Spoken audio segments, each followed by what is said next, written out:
that, but I'll call the meeting to order. Be patient with me. This is my first time in the hot seat.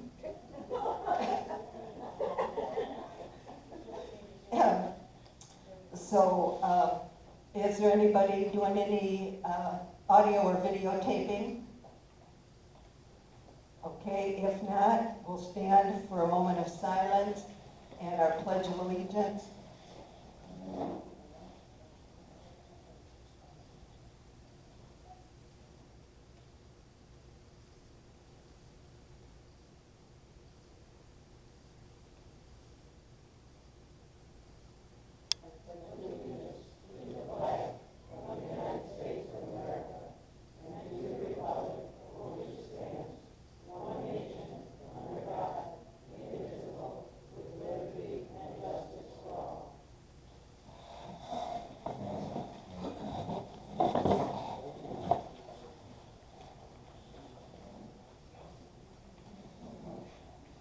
Okay, our first order of business is the approval of the minutes of the Board of Directors meeting of June the 4th of 19. Is there any corrections or any changes to the minutes?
Getting minutes on both sets of minutes that incorrect, we'll research that and bring it back as an amendment.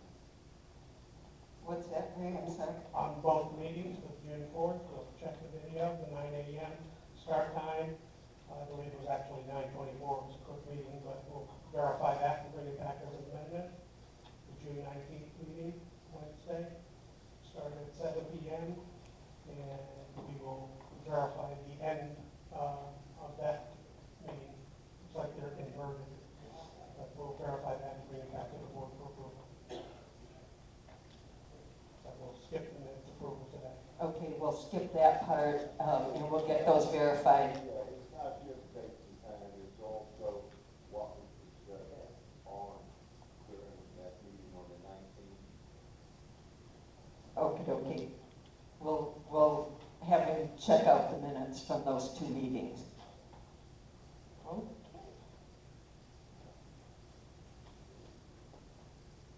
Okay, there's no correspondence today. We'll have the report from the general manager. Ray? Good morning. Purchase orders over $2,000 for last month.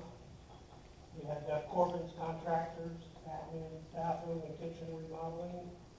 The final payment, even though it was cut on May 3rd, it was released on June 12th, $15,100. Pool Pros of Pasco County, $32,300 from reserves. Nasper and Company, the 2018 audit report, that should be $3,800. The floors are not done.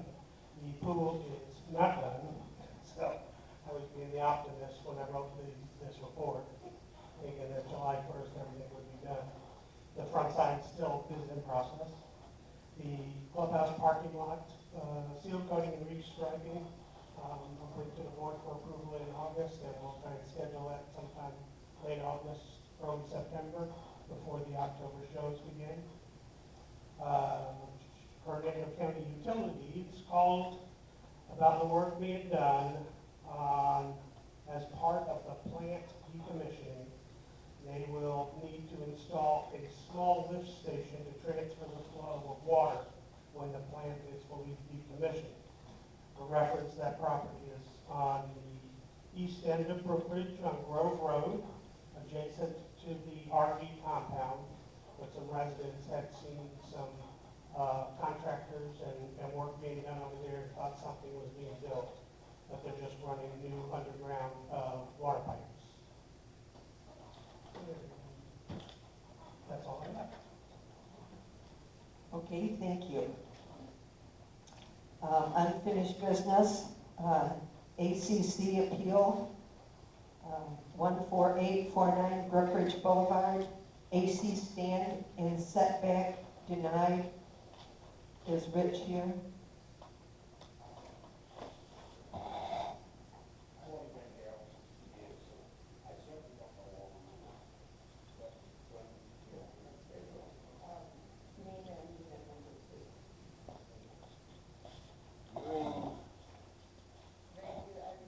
One or two. You're either in one or two now with that new house. Hi, Rich Hawkins. My address is 14849 Brookridge Boulevard. I'm in unit 1 or 2, I'm not really sure. When we put up the house, we had no, I had no idea what the best flow for the unit was going to be. So what happened is I got a letter here from the air conditioning company explaining that if we move it, we dramatically hurt the airflow, the humidity, and all the other things that are under there. And they're going to, I guess, assume no responsibility if we have a problem. I did go around and I've been talking to Ron a little bit. I did go around, took several pictures of units that are within the restriction, in the 10-foot restriction, and I guess I didn't really understand that if it's not concrete, it can be within that restriction.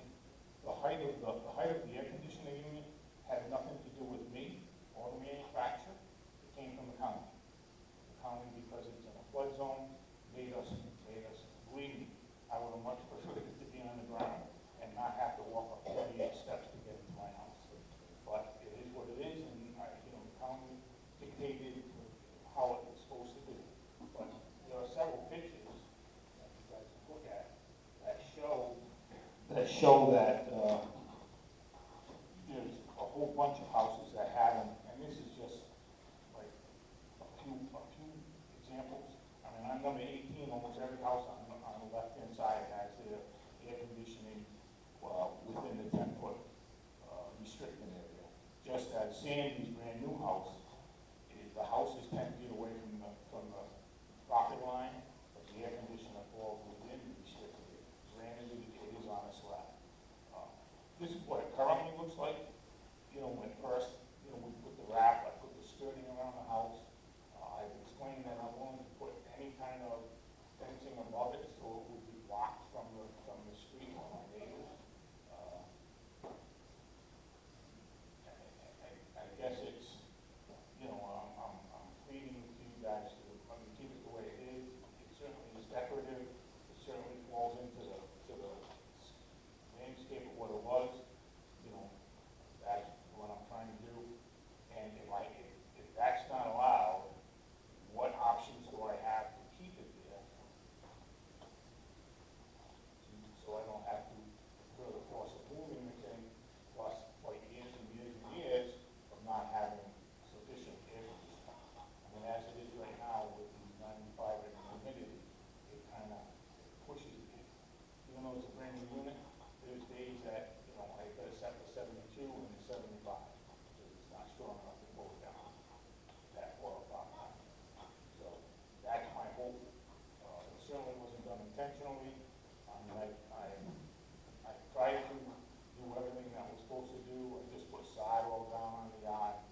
out the pictures that you've shown us of all units that are sitting on the ground. I understand. Yeah. There's only one unit that I know of that's above ground, and that's on number 2 on the right-hand side.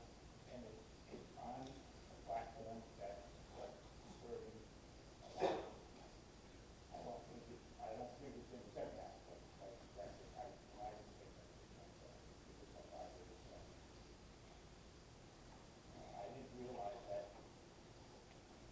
Concrete was okay, but wood or metal is not, I didn't make that decision.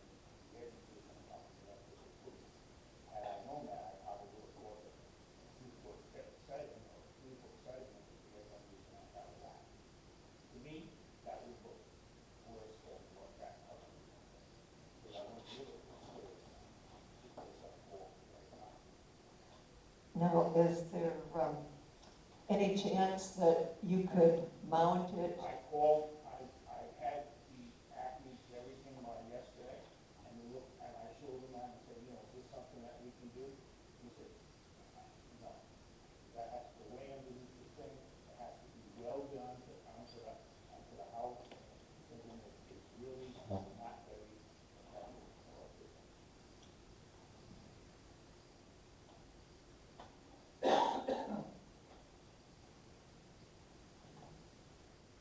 Any comments from anybody on the board?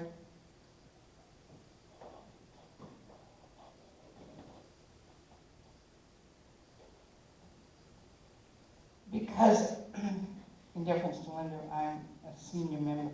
I consider myself a senior member of the board since I've been on the board for 8 years.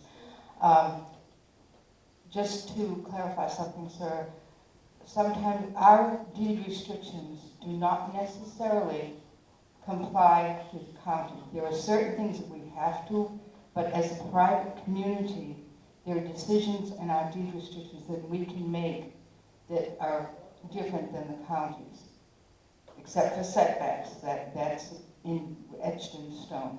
So if you see something that you say, oh, well, the county says you can do this, we as a private community will not allow, we don't allow, the county says you can have a stone landscaping, we don't allow it, or lava rock, we don't allow it. So that's the point.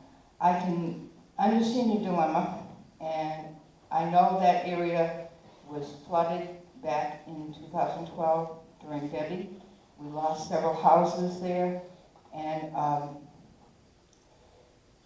I would approve the variance considering the expense that it's going to cost you. We want to encourage people to move in here. We don't want to put obstacles in their way. So I, for one, would like to approve it if the rest of the board goes along with it. Yeah. And I know the difficulty with dealing with Acme homes. I have one. Well, Rich, as a general rule, the board does not approve variances for various reasons. The past couple of years, we've had a couple of members that previous boards have approved variances, and it kind of bit us in the butt, went so much as almost going to the courts. So we strictly abide by our rules, and I'm aware of that you have been given a couple options to use. I'm sure code enforcement has stopped you along the way and mentioned those changes that you could have done. I know it's a construction area, that's the handicap of this situation, because it's in the easement. So I would suggest to the board to give us 30 days to think about this, because like I said, I've been on the board for about 6 years now, and as a general rule, we don't approve variances for that reason. Otherwise, we'll be doing it all the time.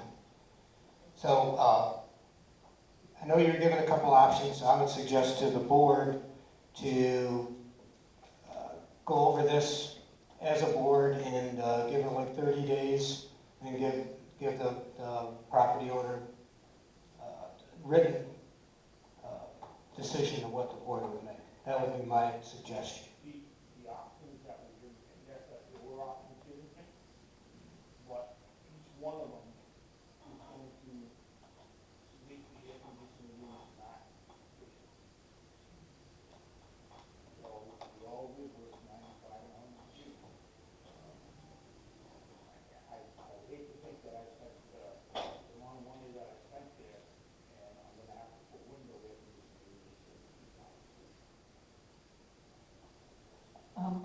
question. I'm not real familiar with installations of air conditioners. This section back here, what is that? That is the hoses, the big hoses come out here, so they come out here and go straight down and then that way. So this is blocking. So if this wasn't here, you would see the big vents, what they're round out there. Plastic, that's what they put that on the cover. Really, like I said, I'll gladly put ladders on the top of it, so that, I can go right in here, so that I couldn't see it. I can see the unit itself. Can that be shortened up at all? You know, could shorten. Quiet, please. Wherever the air conditioner is, that's what happens. The unit is here, and the hoses don't come off the bottom, they come off the backside. So when they go out, they go, they're two hoses on one on the other, on that side, and it goes out, and then goes down, and then goes under the house. Ideally, if it was on the ground, it would just come out and go right under the house. You say that the hoses come out of there and then they go down and under the house? Go this way, down, and then down. So okay. Okay. Right, how far is the post on this frame to the easement? If it had to be careful, how far would the Okay, there's two things that are in that. There is the property line, then there's a 7.5-foot easement, utility easement that the county uses. Then from there in is a 10-foot setback, which is what we have. Every air conditioning unit has to be at a certain height based upon the height of the home in order for it to hook up. Air conditioning units per se can be in our setbacks. The problem here, most of them though, are on cement slabs because the houses are relatively low to the ground. Since this is a floodplain, his house has to be raised slightly. And in order for the air conditioning unit anywhere on the property, it has to be a certain height relative to the base of the home. The issue here is he is not in the utility easement, but he is in our setbacks. If this was on the ground, there would be no issue. The issue is that there is a wooden platform that was built to make the air conditioner high enough. If it gets moved to the back or the other side, like he said, the airflow in there is just compromised. The issue is not the air conditioner itself, it's just a pedestal that it's sitting on. It's just a wooden 4x4s. Obviously, anything that's built in a utility easement, whether it be a fence or a driveway, is subject to the county needing to get in there to do utilities. And if they do, any removal of items that are in that easement is subject to replacement cost to the homeowner. So there's no liability or anything to Brookridge. If the county gives him permission to put that there, he is aware that if the county needs to get in there, any replacement costs would be borne by the property owner. And I'm certainly willing to take the wood down and put cinder blocks up, but the height of the height and cinder blocks, I'm gonna lose the ability to put skirting. So it's not kind of a,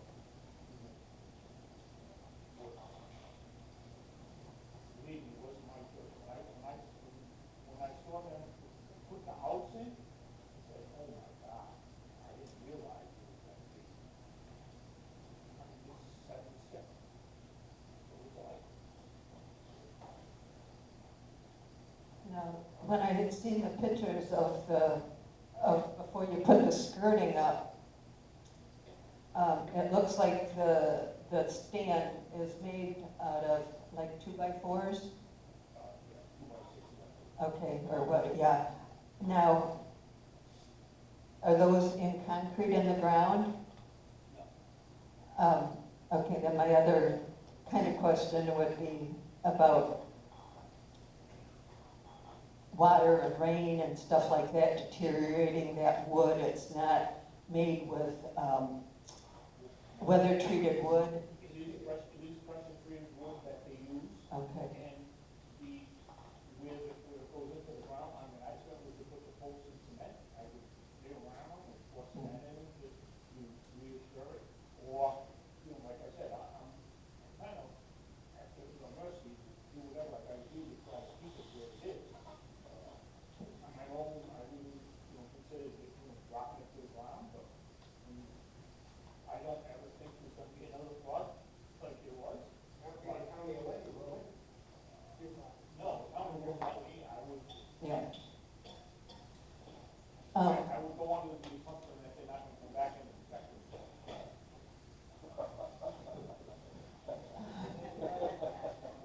That would be my only option.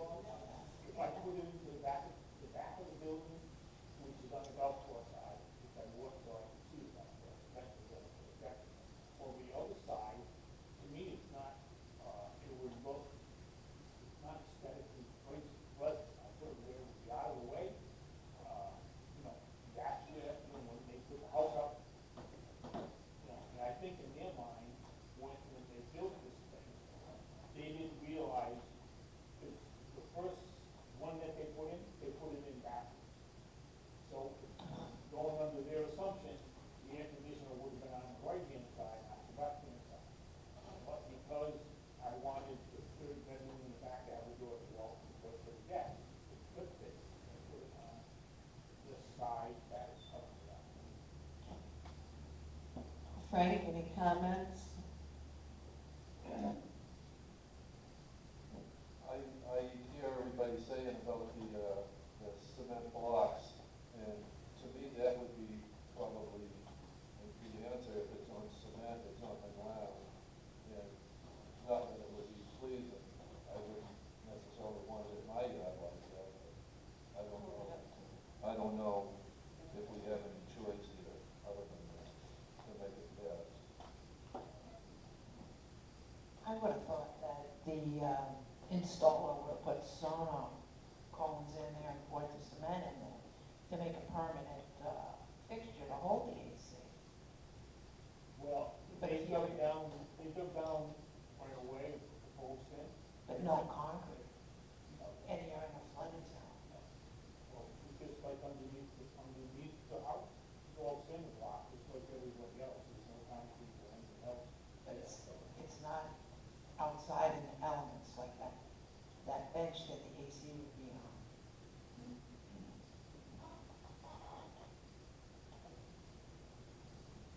I mean, if need be, I mean, I could pour a slab and put the wood on top of the slab, but it's, whatever you guys want me to do, I'm gonna be willing to try to do. Could you explain again how the installer, you thought was gonna put it on the other side and they changed it? Well, when the house was built, it's a three-bedroom back. It's a split floor plan, so the master bedroom's out in front on the street side, out to the front. And the other two bedrooms, one's on the right-hand side and one needs to be on the left-hand side. At the end, for the door, I added the door, so when I build the deck, I could walk back, and then be right on the deck over the house. Well, when they first got there to put it in, they were putting it with the door in the back was gonna be in the front, because they assumed I wanted the door to get out of the house into the garage, which I don't. So I made them stop, they had to pull it out, turn it around, and put it in the correct way. So, and I don't know this for sure, but I would assume, maybe I shouldn't assume, but I think that when they were building this thing, they felt that that door would be in the front. Now, if you turn that whole thing around, it would put it up on the right-hand side, not the left-hand side. What about the plans? Was that in the other side or this side? The plans that were submitted to you guys, they don't have a location on it. There's no location of the air conditioner on the plan. I found very strange. I didn't see the plan, after it was submitted to you guys. So, there was, from what I understand, there was no placement on the plan that was submitted to the board. Good. Yeah, when plans are submitted to the ACC, generally speaking, air conditioning units are not part of that plan because air conditioning units per se can be in setbacks as well as landing stairs for ingress, egress, stuff like that. So they were not in the plans. When these homes are engineered and designed, they're designed with a certain placement and airflow with the ducting and stuff like that. So having an air conditioning unit per se in the setbacks is not an issue. Unfortunately here it has to be raised because of the level of the house. So technically the only thing that's quote unquote illegal is the base that it's sitting on. So no matter what the base is made out of, whether it's wood or cinder block or whatever, that's what needs to be, or that's what the variance would need to be for, not the air conditioning unit itself. It's just for the stand that it's sitting on, whether it's made out of block or concrete or wood.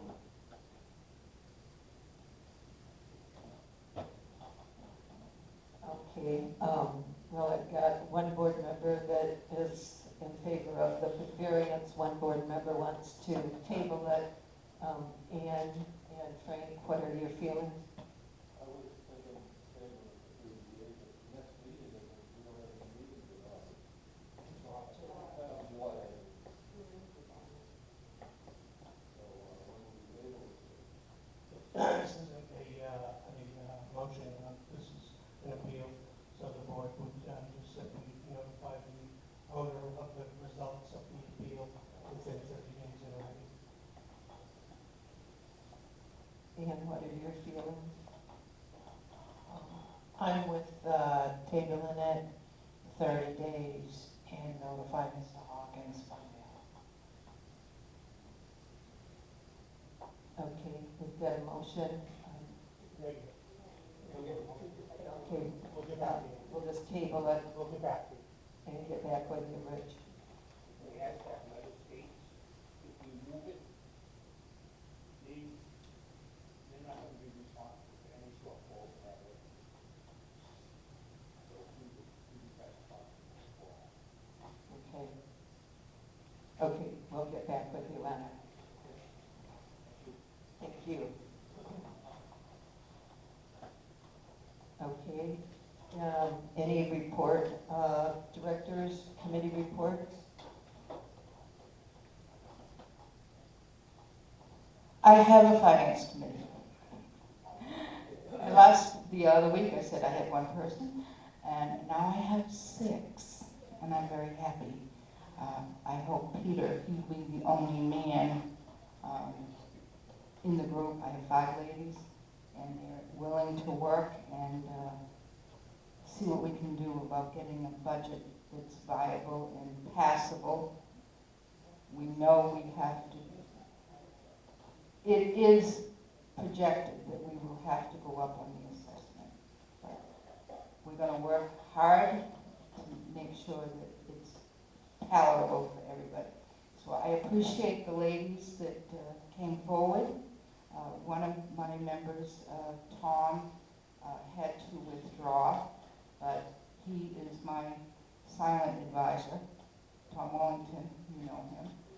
So our next meeting is next Friday, the 12th, at 1 o'clock in the admin building, in the conference room. If any of the membership wants to come and sit in and see what we're doing, they're more than welcome. And I appreciate Netta for coming in as a member of the board, sitting in on our meeting Friday. Thank you.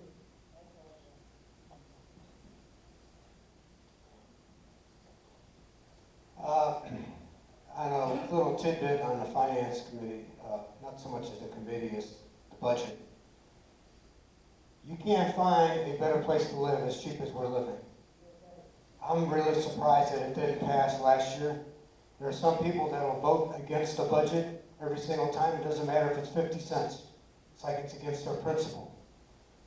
You can't, for everything that we have here, security, a good looking place to live, all kinds of clubs, you got a nice clubhouse, you gotta have a fantastic swimming pool, and for the little bit of money that you gotta pay, it's really pathetic that the people turned it down. So hopefully it'll pass this time. It's gonna be a little bit blower to the people that don't want a 50-cent raise, if it's gotta go up a couple bucks. So that's really gonna be a blow to them. But hey, to keep what we got, it's immeasurable. I mean, you go look at other communities and look at how much HOAs are in other places. This is dirt cheap. And it's a shame that people turn it down to live this cheap and to have what you have. I mean, you got a fantastic workforce here. You got a great clubhouse manager who's worked diligently to get this place into shape. He's worked on that pool, and by the way, the pool will be going on at the 4th of July, 11 to 2. So he's smiling back there. I put a plug in for him. Did a good job. I know some people didn't like the water flow flowing down the street, but that water was free. So just think about the budget when it comes time to vote. And I know the budget committee will work diligently. I mean, we're down to bare bones right now. And hopefully that'll pass this time. VRC meeting is going to be on the 18th at 9 a.m. Be there before 9. I mentioned the July 4th. And welcome back. Committee's going to meet July 9th at 9 a.m. up at the administrative office. That's all I got.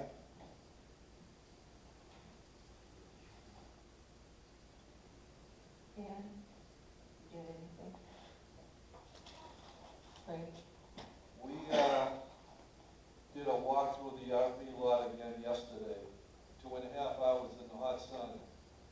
Had 2 new volunteers come, and I had another, excuse me, I had another volunteer this morning. So we're getting volunteers to start coming. Ken Walls is filling in for Jim Snyder for the summer, and he is going to make notifications to the people that are in violation down there. And after that, if it doesn't get corrected, the violations are going to be turned over to the code enforcement to expedite the corrections. Okay. That's all I got on the RV. Any comments at all, questions, comments from the audience?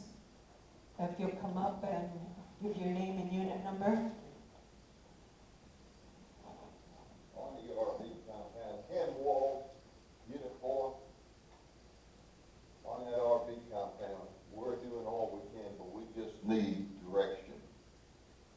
And we think we got the formality and the protocol how it's supposed to go. We'll find out in the next couple of 3 weeks. But we've got to correct some of these problems. And I've got, I think maybe we open it up at the end to bring this up. What I want to address here is on June the 19th, the Board of Directors voted 7-0 to add all units stored in the RV compound be free of any and all mold. And it was discussed until after the meeting closed. It was never discussed till after the meeting closed on the length of time we was going to give people to fix the problem. I think it's up to the Board of Directors to set the time frame for people to correct their mold problem before code enforcement takes action. Adding this new amendment after 45 years, I believe we have to give the people a 30-day window, but it's your call. Okay, I want to touch base on that so you don't have to bull sky. First of all, that passed on that meeting, okay? Correct. That got paragraph M got noted. It doesn't go into effect until after the next meeting when the minutes are approved. Once the minutes are approved, then it becomes gospel. So once the minutes get approved, and correct me if I'm wrong, it has to be approved the minutes have to be approved the following meeting. Correct, I And understand. then it's in Like this effect. morning. Then it goes into effect, and then you can write people. Correct, okay, no, I'm not froggy to write people up. You know, I do want to keep everything in compliance. But we noticed it wasn't in the rules and regulations, posted in our rules and regulations yet, and now I understand why. It won't be approved till I get. That's correct. Okay, good. Which is delayed. Do what? It's delayed now because we didn't approve the minutes. Well, it was on it's coming up still. That was the June 19th meeting. Right. That's what we got to get done. Anyhow, thank you.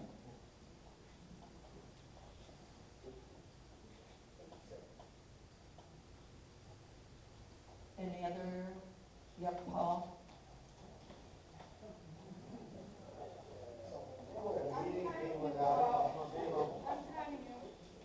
Paul Harrison, Unit 4. I was at the meeting at the clubhouse, golf clubhouse, on the 19th. The meeting started at 7 and was over, ended at 7:24 because I looked at the clock. According to this gentleman, it wasn't correct, but that's when they adjourned the meeting. Second thing I have to say is, I was a snowbird for 13 years. We owned a house in High Point during that period of time. Just as a suggestion to the board is, over there, they mailed their budget out in November. They also put any amendment changes to the bylaws in the November, and their response back, I think at that time we had like almost 1,500 units, and I voted every year, so I was up north at the time, and they had over 900 people voting. And I think at that time, maybe they had 1,400 units.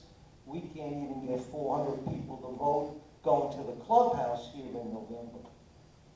As a suggestion is, I would, even though it's gonna cost us some money, put the budget, and if we can make a bylaws change, to put the bylaws in that November mail out, where more people would be reading and replying to that. That's my suggestion. Thank you. Thank you. Anybody else got any? Yeah, Brett.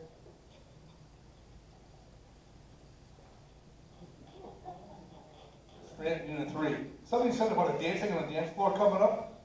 You're not going to know this, but we're flying in the Blues Brothers from Leesburg August 3rd. You know that? Nobody reads the book at all? Nobody reads the book, they're telling me. Okay. And here we have the Blues Brothers. You know what the Blues Brothers, who they are? You know the Blues Brothers? But Chicago. Dan Aykroyd? No? If you look around, their slogan is 106 miles, full tank of gas, pack of cigarettes, we're wearing sunglasses, we're on the road. I guess you don't know the Blues Brothers, but they're going to be here for an hour, August 3rd, right here in the hall on stage. So if you don't want to be here, be square, come on in, have a good time. See Val for tickets, they're $7. Anybody else? Oh, and Little Miss Dynamite too. She is the one supporting the group with the music as far as the sound system. So she's real good, and she'll be here for 2 hours also after that. But now when they come, if you've never seen them before, they have a car. Okay, it's an old police car. On top they got the big speakers. They drive around the suburbs, the police chase them. Great, right? Oh, I've been chased by the cops. I'm going to ask the police department. I'm going to ask the police department to chase them in here. I'm surprised you never seen the Blues Brothers. I guess they were not fans of Saturday Night Live. Anybody from Chicago here? They lived at 1060 West Addison. What is that? Cubs Park, Ruby Field. Thank you. What's the date on that? August 3rd, right here.